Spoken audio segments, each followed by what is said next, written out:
우리가 지난 몇 주에 걸쳐서 계속 이제 사랑에 대해서 이렇게 살펴봤죠? 이제 다음 몇 주간은 이제 신자가 걸어가야 할 길, 그런 주제로 좀 살펴보려고 해요. 여러분들에게 좀 부담스러운 메시지일 수도 있지만 또 성경이 우리에게 가르치는 길이기 때문에 여러분들이 마음을 겸비하게 낮춰서 들으시고 또 그 말씀을 내 삶에 적용시킬 수 있도록 여러분들이 잘 받아들이셨으면 좋겠다 하는 그런 소망을 가지고 이 말씀을 시작하려고 합니다. 이 신자가 걸어가야 될 길이 여러 가지가 있어요. 우리가 지금 이제 성경 번역을 가지고도 약간의 논쟁이 있는 부분이 뭐냐면 워크라는 단어, 이거는 중학생이면 다 알죠? 걷다 이런 뜻인데 이제 이것을 그냥 문자 그대로 걷다라고 할 것이냐, 행하다라고 할 것이냐, 살아가다라고 할 것이냐 해가지고 이제 번역하는 형제님들마다 각각의 주장이 있어요. 그러면 왜 걷다라는 표현을 영어 킹제임 성경에서 썼을까? 걷는다는 걸 무엇을 전제로 합니까? 걷는다. 어디를 걸어? 길을 걷게 되잖아요. 영어 킹제임 성경에서 walk라는 동사가 많이 나온다는 이야기는 하나님께서 제시한 길이 있다는 얘기예요. 그렇죠? 신약에 의하면 예수님 당신이 친히 I am the way 이렇게 말씀하십니다. 내가 유일한 길이다. 구약에 보면 주의 길 이런 표현이 한 16군데 정도 나옵니다. 그래서 하나님의 길이 있고 주의 길이 있기에 그 길을 따라 걸어라. 이게 신앙생활이란 말이에요. 근데 이때 주님께서 정해놓으신 길을 따라 걸으려면 뭐가 있어야 돼? 전제가. 그 말씀을 하신 그 길을 보여주시는 분에 대한 믿음이 있어야 되잖아요. 그렇죠? 여러분 주변에 어떤 사람이 비트코인 투자해봐. 대박 날 수 있어.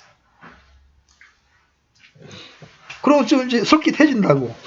근데 그 말을 하는 사람이 정말 믿을 수 있는 대상일 때는 어떻게? 따라한다고요. 그죠? 근데 반반이야. 그러면 굉장히 많은 갈등을 하게 된다고.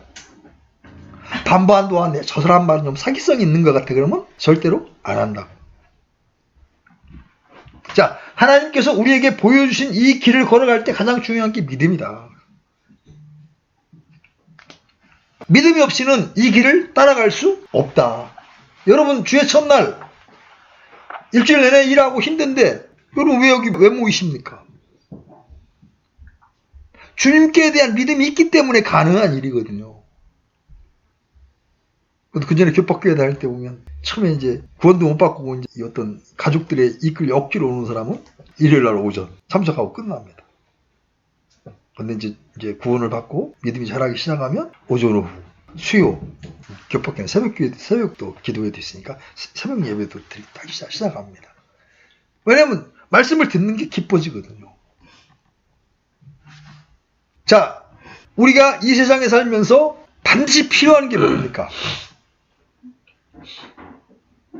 그냥 세상 사람들의 기준으로만 말하면 뭐니 해도 돈이죠. 돈이 없이는 아무것도 할 수 없나니, 그쵸? 이 현대 자본주의 체제가 그런 거예요. 이거 많은 현대인이 공감하는 내용입니다. 또 어떤 이들은 능력이 있어야 된다. 왜? 능력이 없이는 돈을 벌 수가 없으니까. 그래서 우리가 학생 시절에 늘 듣던 말 가운데 하나가 실력을 기르자. 그러기 위해서 열심히 공부하자. 돈과 능력만 있으면 가족, 직장, 친구는 자연스럽게 생긴다고 말합니다. 이게 세상 사람들이 갖는 견해입니다. 그렇죠? 근데 그리스도인들은 이것과는 좀 차원이 달라야 된다는 거예요.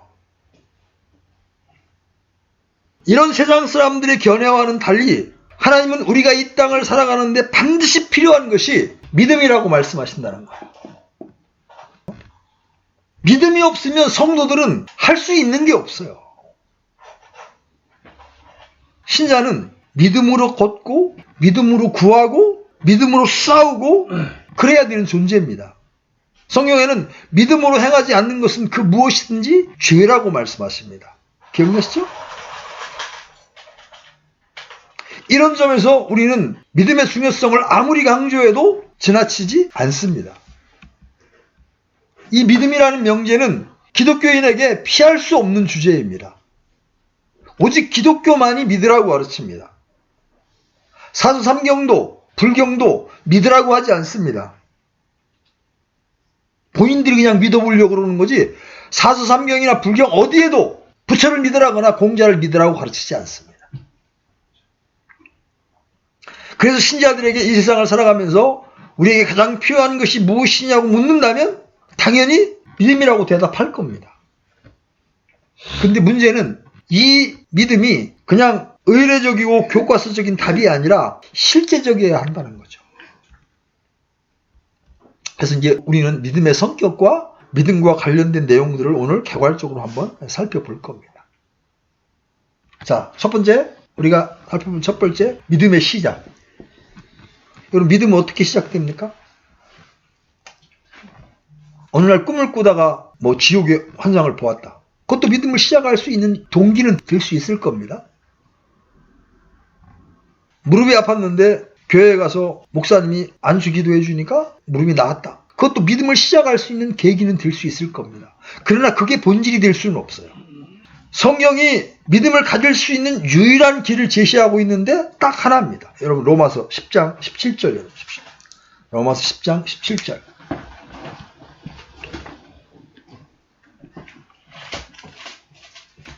자, 찾으셨으면 같이 읽습니다. 시작. 그런즉 이와 같이 믿음은 들음에 의해 오며 들음은 하나님의 말씀에 의해 오느니라. 그러므로 우리는 믿음을 얻고 강하게 하기 위해서 언제나 하나님의 말씀을 듣는데 집중해야 합니다. 교회는 신교도 중요하고 여러 가지 유익한 행사도 필요합니다. 다양한 프로그램을 운영할 수도 있습니다. 그러나 그런 것들에 의해서 믿음이 나는 게 아니라는 거예요.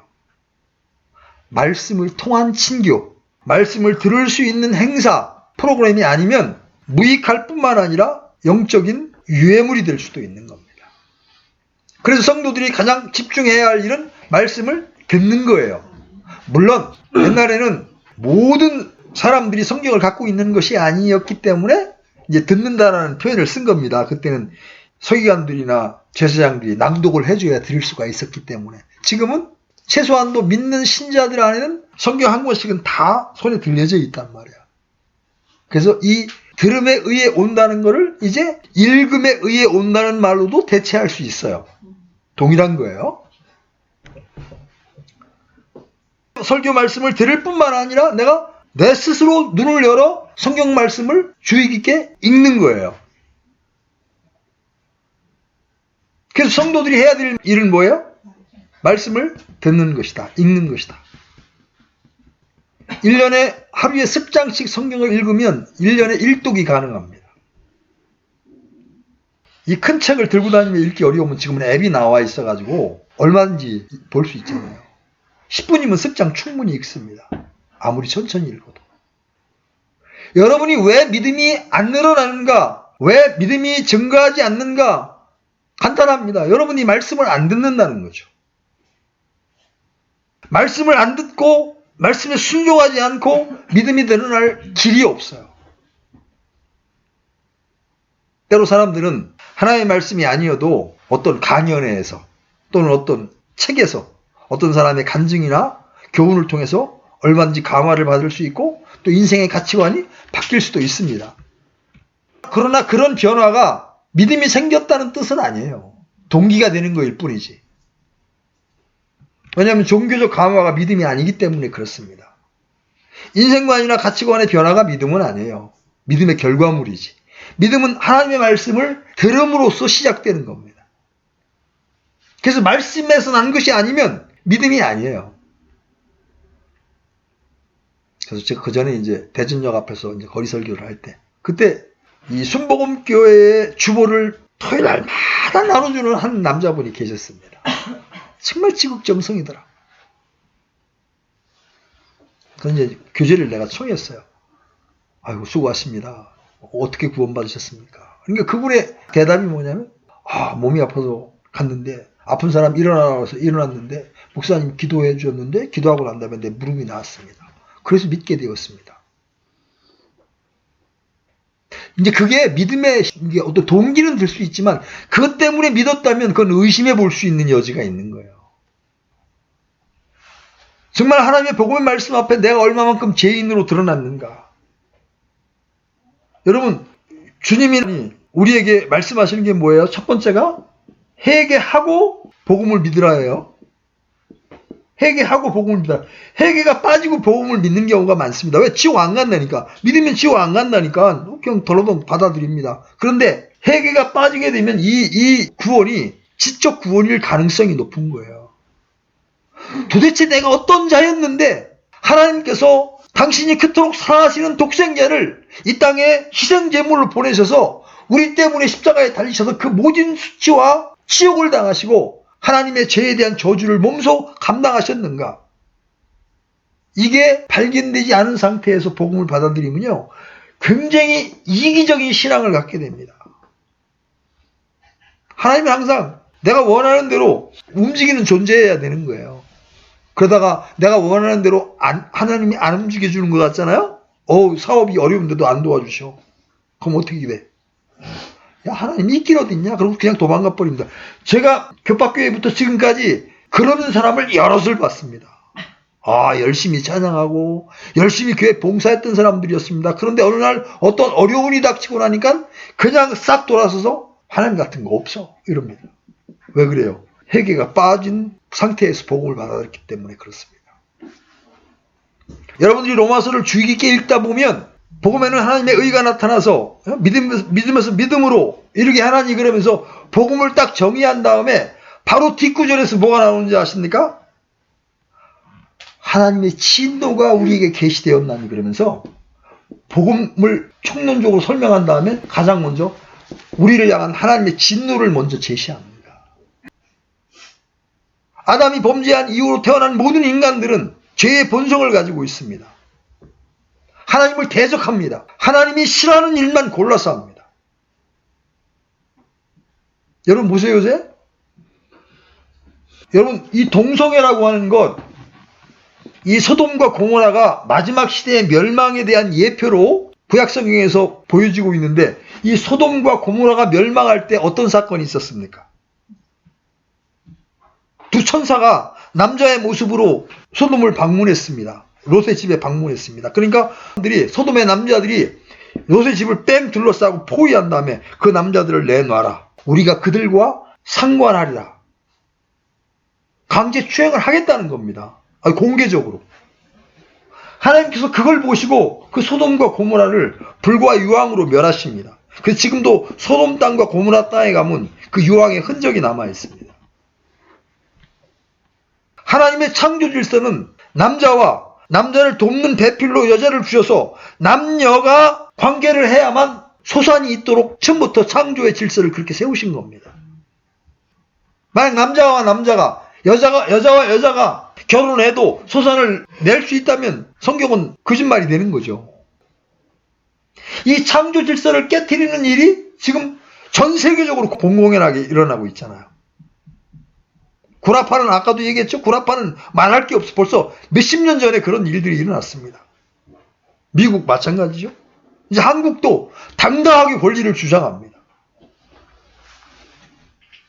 아담의 후손으로 태어난 사람들은 이 창조 질서를 깨트리는 것을 즐거워하는 거예요. 반면에 신자들은 그것이 얼마나 두려운 일인지를 알기에 우리는 동성애자들이 미워서 동성애를 반대하는 것이 아닙니다. 그것이 하나님의 저주를 불러오는 일이기 때문에 그래서는 안 된다. 그리고 그 동성애를 치유할 수 있는 약이 있다. 바로 복음이다.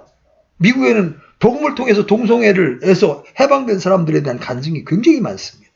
근데 문제는 그걸 해결하려고 오지를 않는다는 거예요. 왜? 동성애가 죄라고 하는 이 회개가 그들에게 없기 때문에 그렇습니다. 우리 신자들의 믿음은 뭘로 시작합니까? 말씀을 듣는 일로부터 시작합니다. 듣고 읽으십시오. 그 대신 성경을 반복해서